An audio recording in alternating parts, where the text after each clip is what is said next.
أعوذ بالله من الشيطان الرجيم.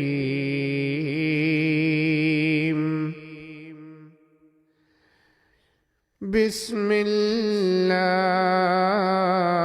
الرحمن الرحيم.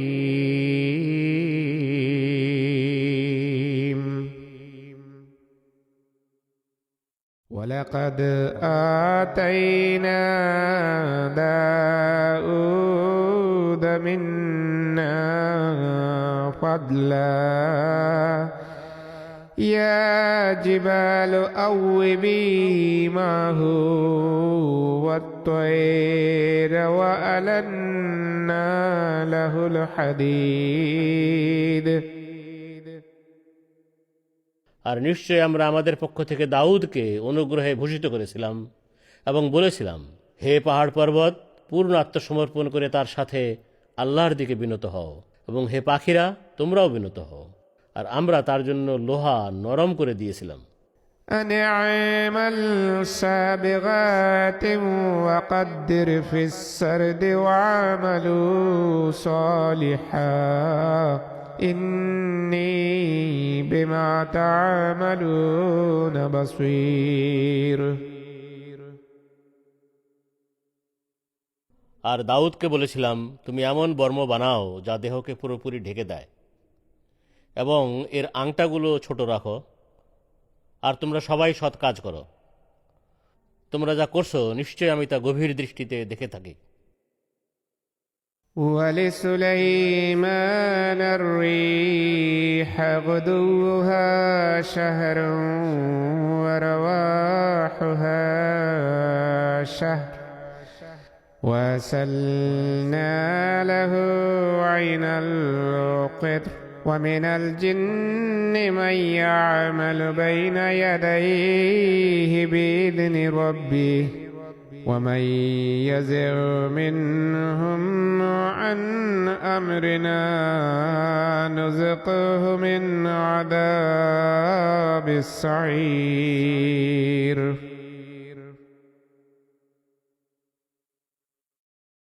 আর আমরা বায়ুকে সুলাইমানের সেবায় নিয়োজিত করেছিলাম। এর সকালের গতি 1 মাসের সফরের সমান হতো, এবং সন্ধ্যার গতিও 1 মাসের সফরের সমান হতো। আর আমরা তার জন্য গলিত তামার ঝর্ণা প্রবাহিত করেছিলাম। আর জিনদের অর্থাৎ কঠোর পরিশ্রমী পাহাড়ি জাতিদের মাঝ থেকে এক দলকে সেবায় নিয়োজিত করেছিলাম, যারা তার প্রভু প্রতিপালকের আদেশে তার জন্য পরিশ্রমের কাজ করত। এদের মাঝে যেই আমাদের আদেশ থেকে মুখ ফিরিয়ে নিবে, আমরা তাকে প্রজ্বলিত আগুনের আযাবের স্বাদ ভোগ করাবো। يعملون له ما يشاء من محاريب وتماثيل وجفان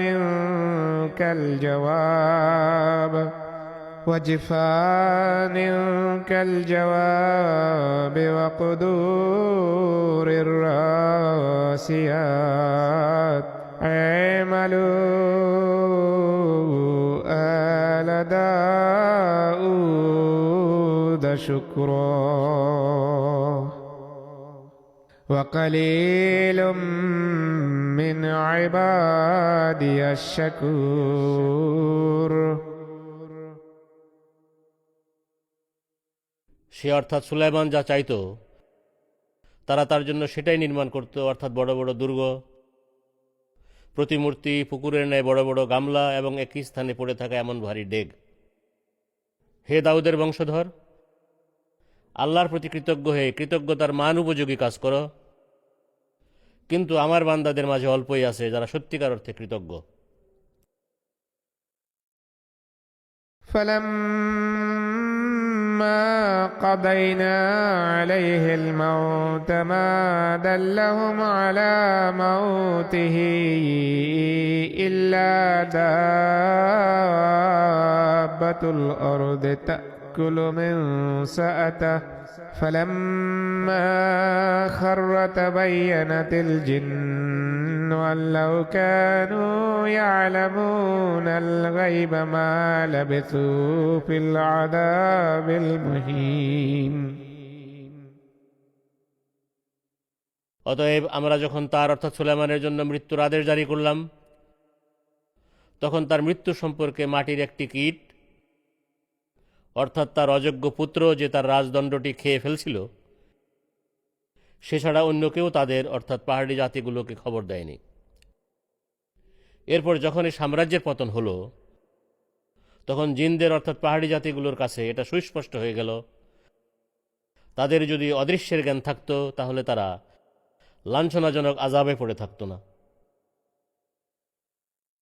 لقد كان لسبع في مسكنهم آية جنتان عن يمين وشمال كلوا من رزق ربكم واشكروا له بلدة طيبة ورب غفور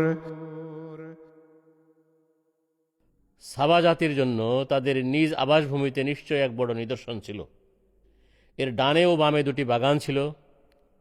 হে সাবা জাতি, তোমরা তোমাদের প্রভু প্রতিপালকের দেয়া রিজক থেকে খাও এবং তার কৃতজ্ঞতা প্রকাশ করো।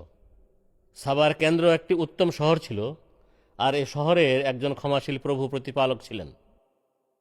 فعارضوا فارسلنا عليهم سيل العرم وبدلناهم بجنتيهم جنتين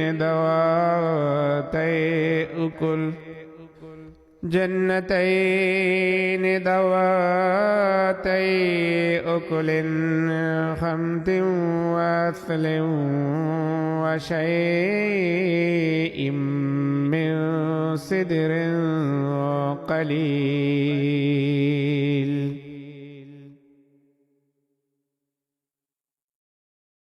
কিন্তু তারা মুখ ফিরিয়ে রাখল। তখন আমরা তাদের উপর এক ভাঙা বাঁধ থেকে এক প্রচণ্ড প্লাবন পাঠালাম। তাদের বাগানগুলোর পরিবর্তে আমরা তাদের এমন দুটি বাগান দিলাম যেগুলোতে তিতা ফল এবং ঝাউ ও কিছু কুল গাছ ছিল। ذلك جزيناهم بما كفروا وهل نجازي إلا الكفور আমরা তাদের অকৃতজ্ঞতার দরুন তাদের এ প্রতিফল দিয়েছিলাম, আর আমরা কেবল চরম অকৃতজ্ঞদেরই এরূপ প্রতিফল দিয়ে থাকি। وجعلنا بينهم وبين القرى التي باركنا فيها قرى ظاهرة وقدرنا فيها السير سيروا فيها ليالي وأياما آمنين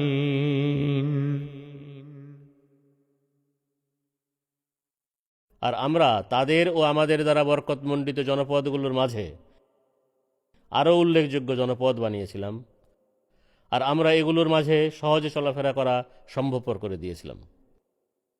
এর উদ্দেশ্য ছিল যেন তোমরা রাতে ও দিনে এতে নিরাপদে চলাফেরা করো।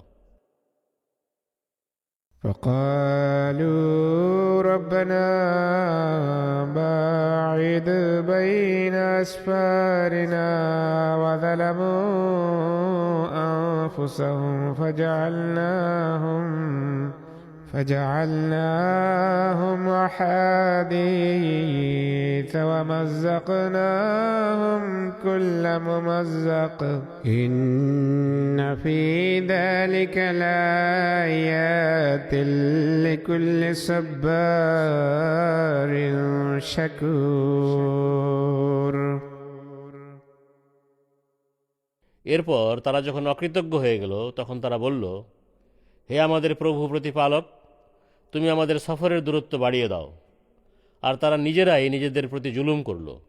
সুতরাং আমরা তাদের অতীতের কাহিনীতে পরিণত করে দিলাম এবং তাদের চূর্ণ বিচূর্ণ করে দিলাম। নিশ্চয়ই এতে প্রত্যেক এমন ব্যক্তির জন্য নিদর্শনাবলী রয়েছে যে অত্যন্ত ধৈর্যশীল, পরম কৃতজ্ঞ। ولقد صدق عليهم إبليس ظنه فاتبعوه إلا فريقا من ধৈর্যশীল, পরম المؤمنين কৃতজ্ঞ। আয়াত নম্বর 21। আর তাদের ক্ষেত্রে নিশ্চয় ইবলিস তার ধারণা সত্য প্রমাণিত করল। সুতরাং মুমিনদের একটি দল ছাড়া তারা অর্থাৎ কাফিররা তার অনুসরণ করল। وما كان له عليهم من سلطان إلا لنعلم من يؤمن بالآخرة ممن هو منها في شك وربك على كل شيء حفيظ। আর তাদের উপর তারা অর্থাৎ শয়তানের কোনো আধিপত্য ছিল না, কিন্তু পরকালে ঈমান আনয়নকারীদেরকে এতে অর্থাৎ পরকালে সন্দেহ পোষণকারীদের থেকে আমরা স্বতন্ত্র করে দিতে চেয়েছিলাম। আর তোমার প্রভু প্রতিপালক সব কিছুর তত্ত্বাবধায়ক। قل ادعوا الذين زعمتم من دون الله لا يملكون مثقال ذرة في السماوات ولا في الأرض وما لهم فيهما من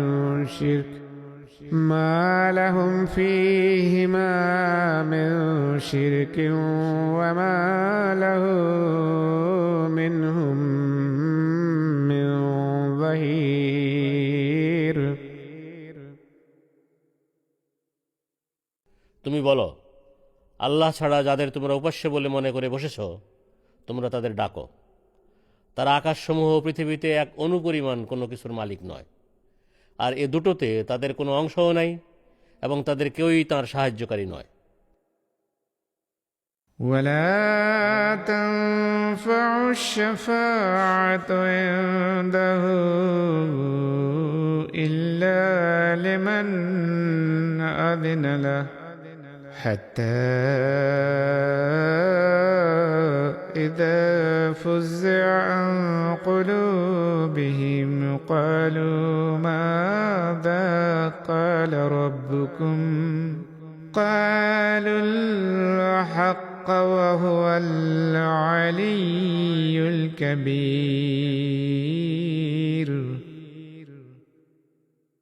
যাকে অনুমতি দেওয়া হয় সে ব্যতীত তাঁর অর্থাৎ আল্লাহর নিকট কারো কোনো সুপারিশ কাজে আসবে না।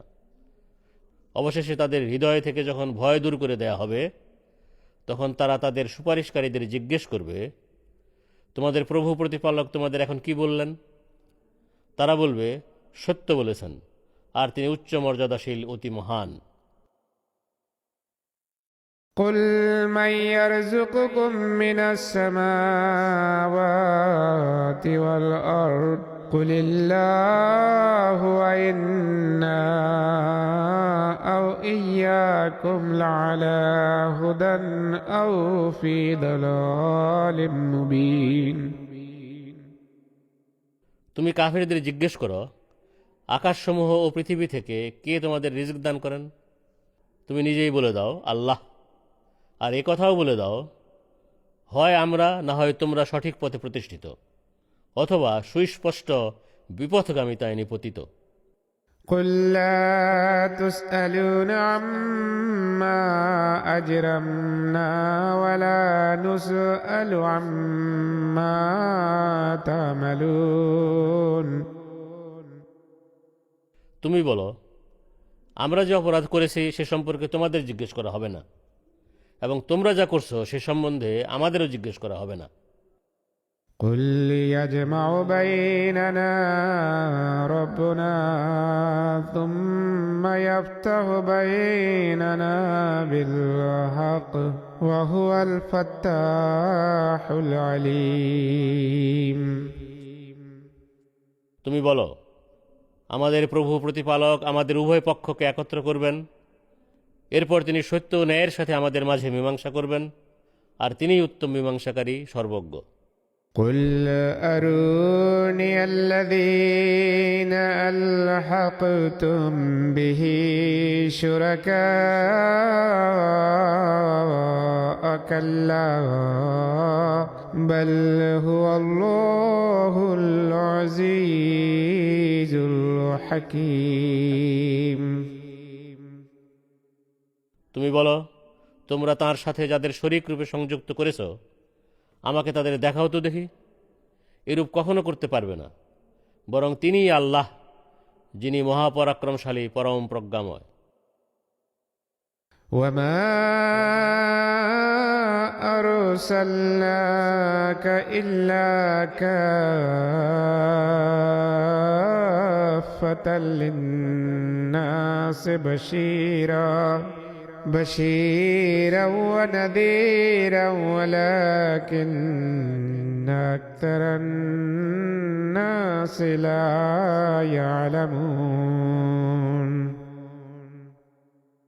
আর আমরা তোমাকে সমগ্র মানব জাতির জন্য সুসংবাদদাতা ও সতর্ককারী রূপে পাঠিয়েছি, কিন্তু অধিকাংশ লোক তা জানে না। ويقولون متى هذا الوعد إن كنتم صادقين। আর তারা বলে, তোমরা সত্যবাদী হয়ে থাকলে বলো, এই প্রতিশ্রুতি কবে পূর্ণ হবে? قل لكم ميعاد يوم لا تستأخرون عنه ساعة ولا تستقدمون। তুমি বলো, তোমাদের জন্য এক নির্ধারিত দিনের প্রতিশ্রুতি রয়েছে, যা থেকে তোমরা এক মুহূর্ত পেছনে থাকতে পারবে না এবং সামনেও এগোতে পারবে না। وقال الذين كفروا لن نؤمن بهذا القرآن ولا بالذي بين يديه ولو ترى إذ الظالمون موقوفون عند ربهم يرجع بعضهم إلى بعض القول। আর যারা অস্বীকার করেছে তারা বলে, আমরা এই কোরআনের প্রতি কখনো ঈমান আনব না এবং সেসব ভবিষ্যৎবাণীর প্রতিও ঈমান আনব না, যা এর সামনে অর্থাৎ পূর্ববর্তী কিতাবসমূহে রয়েছে। আর হায়, তুমি যদি দেখতে পেতে জালেমদের যখন তাদের প্রভু প্রতিপালকের সামনে দাঁড় করানো হবে, তখন তারা একে অপরের প্রতি দোষারোপ করতে থাকবে। يقول الذين استضعفوا للذين استكبروا لولا أنتم لكنا مؤمنين। যাদের অসহায় মনে করা হয়েছিল তারা অহংকার প্রদর্শনকারীদের বলবে, তোমরা যদি না থাকতে তাহলে আমরা অবশ্যই মুমিন হতাম। قال الذين استكبروا للذين استضعفوا أنحن صددناكم عن الهدى بعد إذ جاءكم بل كنتم مجرمين। যাদের অসহায় মনে করা হয়েছিল,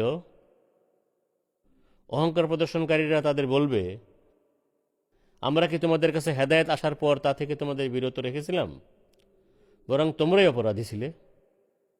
وقال الذين استضعفوا للذين استكبروا بل مكر الليل والنهار إذ تأمروننا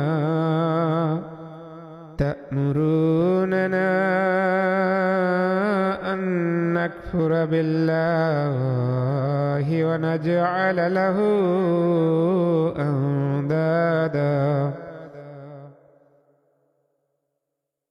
আর যাদের অসহায় করে দেয়া হয়েছিল তারা অহংকার প্রদর্শনকারীদের বলবে, বরং তোমাদের রাত দিনের প্রতারণাই আমাদের অপরাধী বানিয়েছিল, যখন তোমরা আমাদের আদেশ দিতে যেন আমরা আল্লাহকে অস্বীকার করি এবং তার সমকক্ষ দাঁড় করাই। وأسروا الندامة لما رأوا العذاب وجعلنا الأغلال في أعناق الذين كفروا هل يجزون إلا ما كانوا يعملون। আর তারা যখন আযাব দেখতে পাবে তখন তারা নিজেদের অনুতাপ করবে। যারা অস্বীকার করেছিল আমরা তাদের গলায় শিকল পরাবো, তাদের কেবল তাদেরই কৃতকর্মের ফল দেয়া হবে। وما أرسلنا في قرية من نذير إلا قال مترفوها إنا بما أرسلتم به كافرون। আর আমরা যে জনপদেই কোনো সতর্ককারী পাঠিয়েছি এর বৃত্তশালী লোকেরা একথাই বলেছিল, তোমাদের যে বাণী দিয়ে পাঠানো হয়েছে আমরা অবশ্যই তা অস্বীকার করি। وقالوا نحن أكثر أموالا وأولادا وما نحن بمعذبين। আর তারা বলে, তোমাদের চেয়ে আমরা অধিক ধন সম্পদ এবং সন্তান সন্ততির অধিকারী, এবং আমাদের কখনো আযাব দেয়া হবে না। قل إن ربي يبسط الرزق لمن يشاء ويقدر ولكن أكثر الناس لا يعلمون। তুমি বলো, নিশ্চয় আমার প্রভু প্রতিপালক যার জন্য চান রিজক সম্প্রসারিত করে দেন এবং যার জন্য চান সংকুচিতও করে দেন, কিন্তু অধিকাংশ লোক তা জানে না। وما أموالكم ولا أولادكم بالتي تقربكم عندنا زلفى إلا من آمن وعمل صالحا فأولئك لهم جزاء الضعف بما عملوا وهم في الغرفات آمنون۔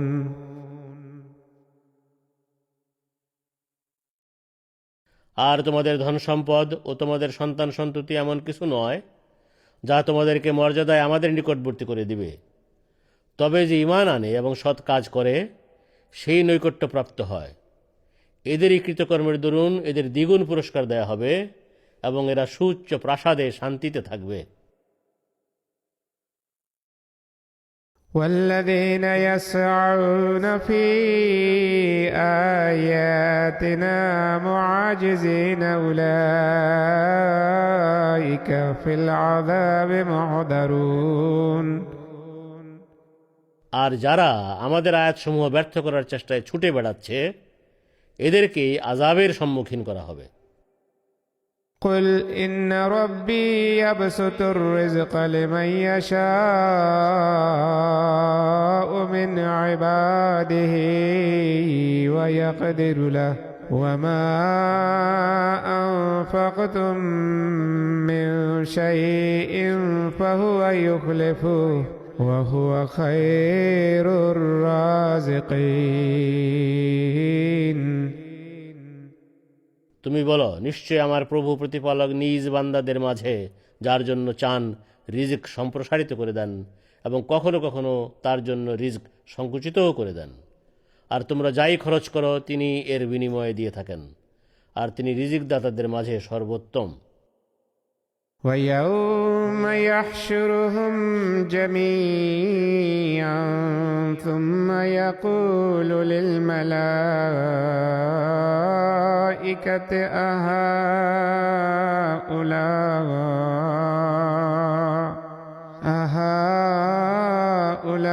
أهؤلاء إياكم كانوا يعبدون। আর স্মরণ করো সেদিনকে, যেদিন তিনি তাদের সবাইকে একত্র করবেন। এরপর তিনি ফিরিশতাদের বলবেন, এরা কি বিশেষভাবে তোমাদের ইবাদত করত? قالوا سبحانك أنت ولينا من دونهم بل كانوا يعبدون الجن أكثرهم بهم مؤمنون। তারা অর্থাৎ ফিরিশতারা বলবে, তুমি পবিত্র, তাদের বিপরীতে তুমি আমাদের বন্ধু। বরং তারা তো জিনদের ইবাদত করত, তাদের অধিকাংশ এদেরই প্রতি ঈমান রাখত। فاليوم لا يملك بعضكم لبعض نفعا ولا ضرا ونقول للذين ظلموا ذوقوا عذاب النار التي كنتم بها تكذبون। সুতরাং কাফিরদের বলা হবে, আজ তোমাদের কেউ একে অপরের উপকার এবং অপকারও করতে পারবে না। আর যারা জুলুম করেছিল আমরা তাদের বলবো, তোমরা যা মিথ্যা বলে প্রত্যাখ্যান করতে সেই আগুনের আযাব ভোগ করো। وَإِذَا تُتْلَى عَلَيْهِمْ آيَاتُنَا بَيِّنَاتٍ قَالُوا مَا هَذَا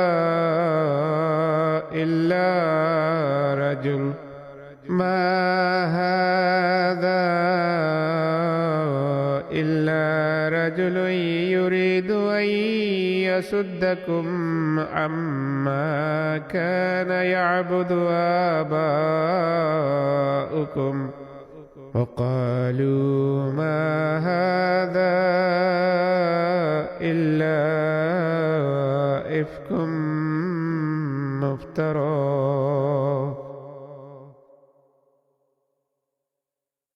আর আমাদের সুস্পষ্ট আয়াতসমূহ যখন তাদের পড়ে শোনানো হয়, তারা বলে, এ কেবল এক নগণ্য মানুষ যে তোমাদের পূর্বপুরুষদের উপাস্যদের উপাসনা থেকে তোমাদের বাধা দিতে চায়। আর তারা বলে, এ কোরআন তো মন গড়া এক মিথ্যা ছাড়া কিছুই নয়। وقال الذين كفروا للحق لما جاءهم إن هذا إلا سحر مبين। আর তাদের কাছে যখন সত্য এসে গেল, তখন অস্বীকারীরা বলে উঠল, এ তো কেবল এক সুস্পষ্ট জাদু। وما آتيناهم من كتب يدرسونها وما أرسلنا إليهم قبلك من نذير। আর আমরা তাদের এমন কোনো কিতাব দেইনি যা তারা পড়তো ও পড়াতো, এবং আমরা তোমার পূর্বে তাদের কাছে কোনো সতর্ককারীও পাঠাইনি। وكذب الذين من قبلهم وما بلغوا معشار ما آتيناهم فكذبوا رسلي فكيف كان نكير।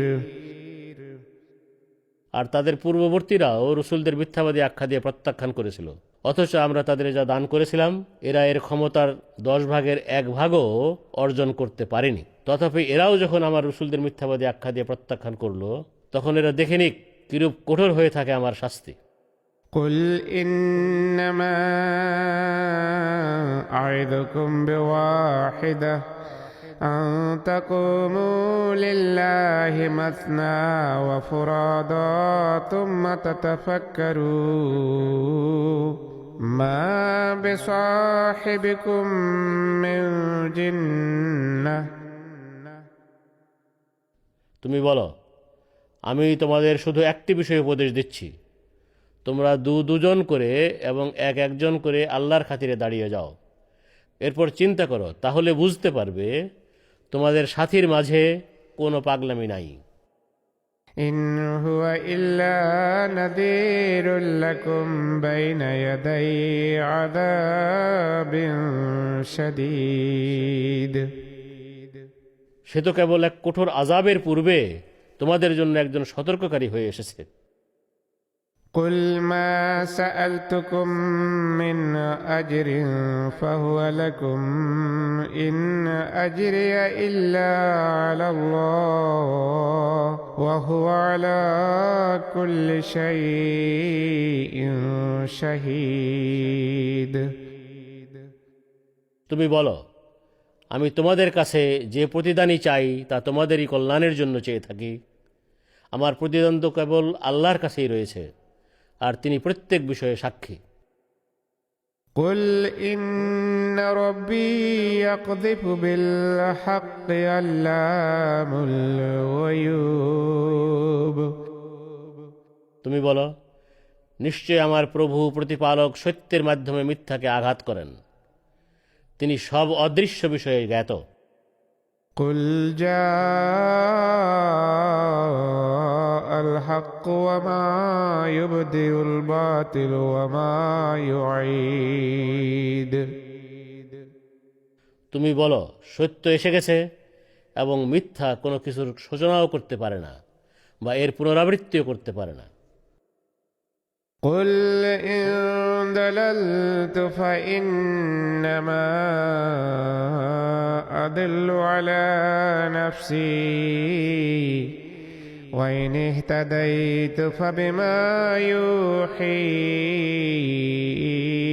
إلي ربي إنه سميع قريب। তুমি বলো, আমি বিপথগামী হয়ে গেলে আমি স্বয়ং নিজের স্বার্থের প্রতিকূলে বিপথগামী হব, আর আমি হেদায়েত পেয়ে গেলে তা আমার প্রতি আমার প্রভু প্রতিপালকের ওহী করার দরুণই হবে। নিশ্চয় তিনি সর্বশ্রোতা ও অতি নিকটে অবস্থানকারী। ولو ترى إذ فزعوا فلا فوت وأخذوا من مكان قريب। হায়, তুমি যদি দেখতে পেতে তারা যখন আযাবের দরুন ভীত সন্ত্রস্ত হয়ে পড়বে ও তাদের পালানোর কোনো পথ থাকবে না এবং তারা নিকটবর্তী স্থান থেকে ধরা পড়বে। وقالوا آمنا به وأنى لهم التناوش من مكان بعيد। আর তখন তারা বলবে, আমরা এই বাণীর প্রতি ঈমান আনলাম, কিন্তু এত দূরবর্তী স্থান থেকে তাদের ঈমান লাভ করা কিরূপে সম্ভব হতে পারে? وقد كفروا به من قبل ويقذفون بالغيب من مكان بعيد। নিশ্চয় তারা একে এর পূর্বে এক দূরবর্তী স্থান থেকে অযৌক্তিক অনুমানের ভিত্তিতে প্রত্যাখ্যান করেছিল।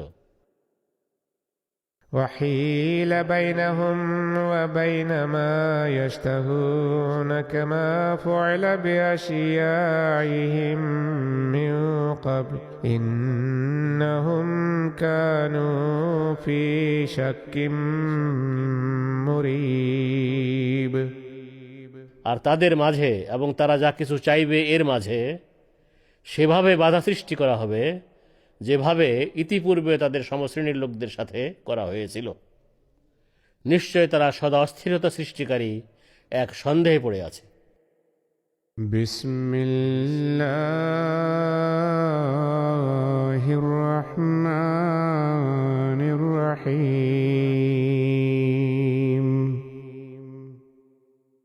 শত প্রণোদিত অসীম দাতা পরম করুণাময় বারবার কৃপাকারী আল্লাহর নামে। আলহামদুলিল্লাহি ফাতিরিস সামাওয়াতি ওয়াল আরদি জাইলিল মালাইকাতি রাসূলা جاعل الملائكة رسلا أولي أجنحة مثنى وثلاث ورباع يزيد في الخلق ما يشاء إن الله على كل شيء قدير সব প্রশংসা আল্লাহরই, যিনি আকাশসমূহ ও পৃথিবীর স্রষ্টা। তিনি 2 2, 3 3 এবং 4 4 ডানা বিশিষ্ট অর্থাৎ শক্তি বিশিষ্ট ফিরিস্তাদের বার্তাবাহক রূপে নিযুক্তকারী। সৃষ্টিতে তিনি যত চান বাড়ান।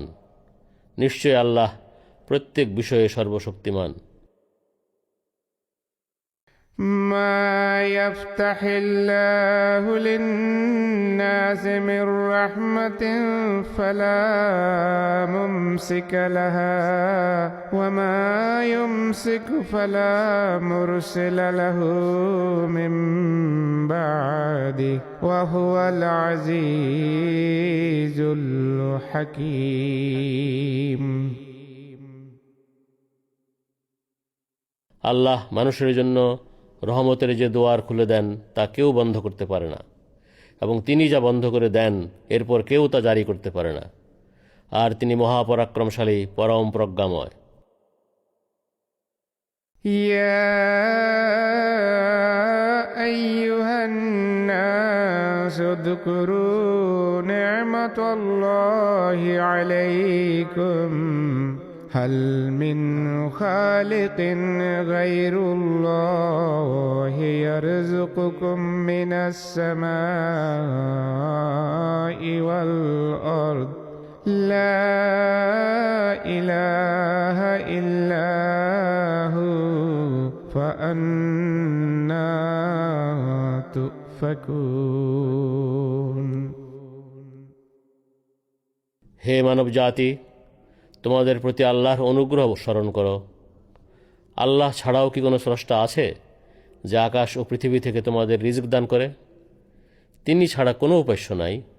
অতএব তোমাদেরকে কোথায় বিভ্রান্ত করে নিয়ে যাওয়া হচ্ছে? وَإِن يُكَذِّبُوكَ فَقَدْ كُذِّبَتْ رُسُلٌ مِّن قَبْلِكَ وَإِلَى اللَّهِ تُرْجَعُ الْأُمُورُ আর তারা তোমাকে মিথ্যাবাদী আখ্যা দিয়ে প্রত্যাখ্যান করলে জেনে রাখবে, তোমার পূর্বে রসুলদের মিথ্যাবাদী আখ্যা দিয়ে প্রত্যাখ্যান করা হয়েছিল, আর সব বিষয় আল্লাহর দিকেই ফিরিয়ে নেওয়া হবে। يا أيها الناس إن وعد الله حق فلا تغرنكم الحياة الدنيا ولا يغرنكم بالله الغرور হে মানব জাতি, নিশ্চয় আল্লাহর প্রতিশ্রুতি সত্য। অতএব পার্থিব জীবন যেন কখনো তোমাদের ধোঁকায় না ফেলে, এবং কোনো ধোঁকাবাজ যেন আল্লাহ সম্বন্ধে কখনো তোমাদেরকে ধোঁকা দিতে না পারে। ইন্নাশ শাইতানা লাকুম আদুউন ফাত্তাখিযুহু আদুওয়া ইন্নামা ইয়াদউ হিসবাহু লিয়াকুনু মিন আসহাবিস সাঈর নিশ্চয় শয়তান তোমাদের শত্রু, সুতরাং তোমরা তাকে শত্রু বলেই যেন। সে নিজের দলবলকে শুধু এই জন্যই ডাকে যেন তারা লেলিহান আগুনের অধিবাসী হয়ে যায়। الذين كفروا لهم عذاب شديد والذين آمنوا وعملوا الصالحات لهم مغفرة وأجر كبير